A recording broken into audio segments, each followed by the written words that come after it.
ఈ డాట్స్ అన్ని కనెక్ట్ అయితే కానీ ఇంకా ఈజీగా ఉంటాయండి. మీరు అనుకున్న ఇప్పుడు ఇనిషియేషన్స్ జరుగుతూ ఉంటాయి. ఇప్పుడు మీరు అందరూ చేస్తున్నారు. ఇప్పుడు ఈయన ఉన్నాడు, ఈయన మంచి కుర్రాడు బ్రహ్మ అని, ఈయన నాకు బాగా ఉంటాడు, చూసాను. ఈయనకి సెలెక్ట్ అంటే ఇప్పుడు వీళ్ళు ఏదో చేయాలని ఉంటుంది, డాట్స్ అన్ని కనెక్ట్ అవ్వాలి. కనెక్ట్ అయితే ఒక లైన్ అవుతుంది.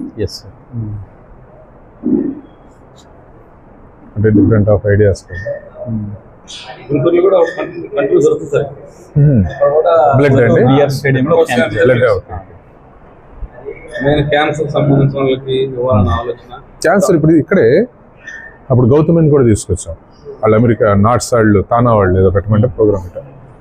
గౌతమి ఆవిడ సినిమా యాక్టర్ గౌతమి ఆవిడ కూడా వచ్చినప్పుడు ఇక్కడ బసతార్పూర్ నుంచి బస్సు వచ్చింది. ఆ బస్సులో ఐడెంటిఫై చేస్తే ముగ్గురికి క్యాన్సర్ డిటెక్ట్ అయింది స్క్రీనింగ్ లో. అది నేను చెప్పేది అంటే చాలా మంది తెలవదని చెప్పాలని చెప్తాను సార్. చాలా మందికి ఇవే ఉన్నా తెలవదు. అంటే మనది యూజువల్గా అండి మన దగ్గర చివరి నిమిషం దాకా హెల్త్కి సంబంధించి మనకి చాలా బిగ్గెస్ట్ హడ్డీలు ఏంటంటే స్కిల్స్ ఒకటి చాలా తక్కువ. స్కిల్స్ ఒకటి అంటే ఎడ్యుకేషన్ నాలెడ్జ్ ఉంటుంది, బట్ స్కిల్స్ ఉంటాయి ప్రాపర్ వే. ఇప్పుడు నేను ఒక పని ఎక్కడ మొదలుపెట్టి ఎట్లా ఎండ్ చేయడం అనేది స్కిల్. పని అంతా చేయగలుగుతాను నేను. ఏ పని ఇది స్కిల్, ఇది ఇలా వేయాలి ఇలా వేయాలి వేయాలి స్కిల్. ఆ స్కిల్ అంటే ఎటు మొదలుపెట్టి ఎటు వేయాలి, దట్స్ కాల్డ్ స్కిల్. ఇప్పుడు నేను స్కిల్ మామూలుగా వేయగలిగితే అక్కడ వేసాను అనుకోండి, నెక్స్ట్ ఎలా వేస్తాం. So ideas skills, skill management నాకు స్కిల్ ఐడియాలజీ చాలా తక్కువ మంది కానీ నేను పిల్లల్లో కానీ వాళ్ళలో కానీ skill how to do first అంటే ఎక్కడ మొదలు పెట్టాలి, ఎలా చేయాలి, ఆ ప్లానింగ్. కరెక్ట్.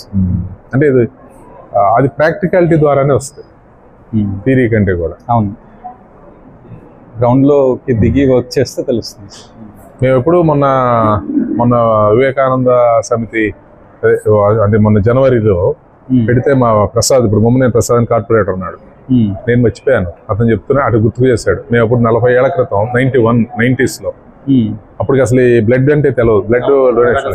అప్పుడు మాకు రిజిస్టర్ ఉండి దాంట్లో 300-400 మంది మెంబర్స్ ఉండేవాళ్ళం. నేనే ఆర్గనైజ్ చేసేవాడిని. ఇదే చెప్తున్నాడు ప్రసాద్, నేను చేసినప్పుడు తర్వాత అప్పుడు చెబుతున్నాడు ఆయనే ఆ మీటింగ్ లో. మేము రామకృష్ణ ఇట్లా పెట్టి అందరికి బ్లడ్ డొనేట్ చేసేవాళ్ళం. మేమంతా ఒక ఆర్గనైజేషన్ పెట్టి అంటే పుస్తకం రాసా, పుస్తకంలో మేము ఇవ్వటం పేర్లు అన్ని పెట్టుకుని ఎవరిని బ్లడ్ కావాలంటే వాళ్ళకి కాల్ చేసి మా దగ్గరకు వచ్చేవాళ్ళు, చేసేవాళ్ళం. తర్వాత అదే అనుకున్నాను, గుర్తుకొచ్చింది, బాగా చేసేవాళ్ళం. అప్పుడు ఇంత బ్లడ్ డొనేషన్ లేదు, చాలా మేము అందరం చేసేవాళ్ళం 35 years back.